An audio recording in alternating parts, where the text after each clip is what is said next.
Sore bang. Bentar bang. Oke, agenda hari ini apa bang? Hari ini saya mau melaporkan kuasa hukum dari Novi, tapi saya konseling dulu. Konseling dulu seperti apa nanti, apakah deliknya masuk atau tidak. Kalau masuk saya langsung teruskan dengan pengaduan, tapi kalau kurang berkas nanti saya laporkan lagi. Kalian bawa kenapa bang? Alasannya karena ada dugaan pencurian data pribadi saya ya di dalam proses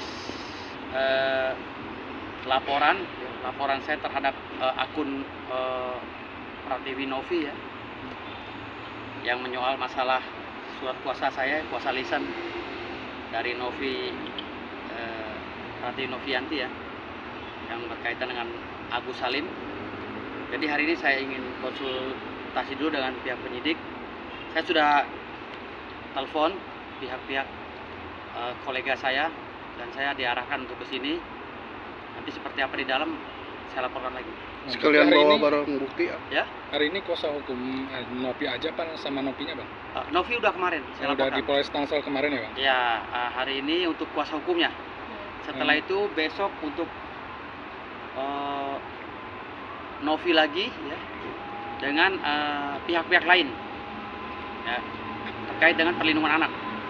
Lalu besok juga kami akan melayangkan surat keberatan atas perdamaian di Kemensos ya. Jadi kami tidak menginginkan perdamaian terlebih dahulu karena proses pidananya harus lanjut, karena ada dugaan money laundry di Yayasan Novi ya, yang juga disampaikan juga oleh beberapa pihak termasuk PPATK ya, menduga ada pencucian uang, ada juga human trafficking, penjualan manusia atau perdagangan manusia di situ, dugaan ya. Jadi kita harus bongkar ini, karena ini tugas besar kita sebagai anak bangsa, dan ini bagian daripada kita mendukung program Pak Prabowo untuk bersih-bersih dari korupsi, dari pencucian uang dan nepotisme dan lain-lainnya. Oh, abang juga mempertanyakan yang ngapain Mensos ini ngurusin soal... Iya, saya bertanya, kok masalah remeh-temeh begini sampai menteri turun, ada apa? Jangan-jangan Yayasan Novi ini jadi sarangnya pencucian uang gitu. Kok sampai menteri turun? Sebenarnya kan masalah ini selesai hanya dengan Dinsos gitu, Dinsos Kota Tangerang. Tapi kenapa sampai menteri ini mau capek-capek mendamaikan? Korelasinya apa gitu loh? Oke, ini edukasi, tapi jangan seperti ini caranya gitu.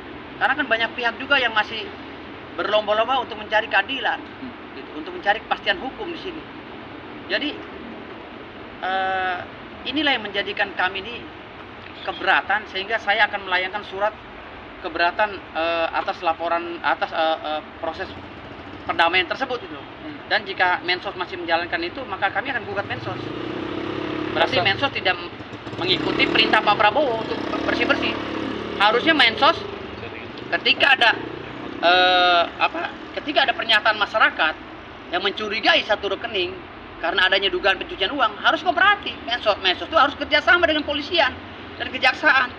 Olah itu PPATK dipanggil, ikut sertakan PPATK. Ini baru benar mendukung program pemerintah untuk bersih-bersih dari korupsi.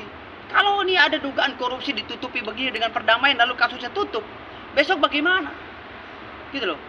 Karena ini kan saya menduga ya, ada proses yang ilegal di sini. Dan yang kedua, saya menyayangkan pihak Novi Pratiwi Novianti. Ya. Dia diduga mengeksploitasi anak kecil dengan memajang foto, video yang menarasikan bahwa ini anak orang gila. Ya kan? Ini anak orang gila, anak orang yang sedang gangguan jiwa, yang diobati dalam sakit jiwa, hamil lalu diambil oleh dia, tapi anaknya tidak diblur oleh Densu dan Novi Pratiwi Novianti pada saat di podcast Densu. Nah, Densu ini apakah punya izin legalitas untuk menyiarkan hal-hal tersebut? Selama tidak ada delik yang muncul dalam siaran tersebut, kita tidak akan permasalahkan. Tetapi ketika ada unsur delik, anak kecil di bawah umur ya, yang masih belum mapan menurut saya, dieksploitasi seperti itu. Nah, ini akan kami permasalahkan juga gitu. Saya sudah persiapan tim untuk membedah ini. Pasal apa bang rencananya nanti akan dilaporkan jika nantinya jadi? Kami akan melaporkan Undang-Undang 35 tahun 2014 tentang perlindungan anak. Itu dulu satu. barang bukti apa sebagai aja? terlapornya mungkin Densu dan Pratiwi Novianti. Barang bukti apa aja yang Barang dibawa? bukti video, screenshotan, komentar, statement dan lain-lain. Ya, yang menyatakan bahwa ini anak orang gila dan lain-lain. Ini kan kita pikirkan bagaimana kelangsungan hidup anak ini nanti ketika otaknya sudah utuh, bisa memahami situasi tempat. Dia akan melihat jejak digital itu. Dia akan besar dan akan menjadi olok-olokan kawannya. Mana Komisi Perlindungan Anak yang dibentuk oleh negara? Kemana Komisi Perlindungan Anak? Tidur? Hah? Nanti keluar ketika kasusnya udah viral. Kemana Kalau nggak mampu menjabat Komisi Perlindungan Anak, ganti dengan kami. Kami mampu. Kalau kalian nggak bisa membersih-bersih negara ini dari korupsi, ganti, kami mampu. Masih banyak pejabat yang berintegritas yang akan membantu Pak Prabowo. Karena kasihan Pak Prabowo kalau bekerja sendiri. Kalau di sekitarnya ini orang-orang lip service semua gitu, retorika yang akan mengkeroposi kabinet Pak Prabowo gitu. Kalau memang nggak mampu, bilang. Kami banyak putra bangsa yang lebih kredibel, yang mampu menggantikan posisi mereka sesuai dengan disiplin ilmu yang kita punya.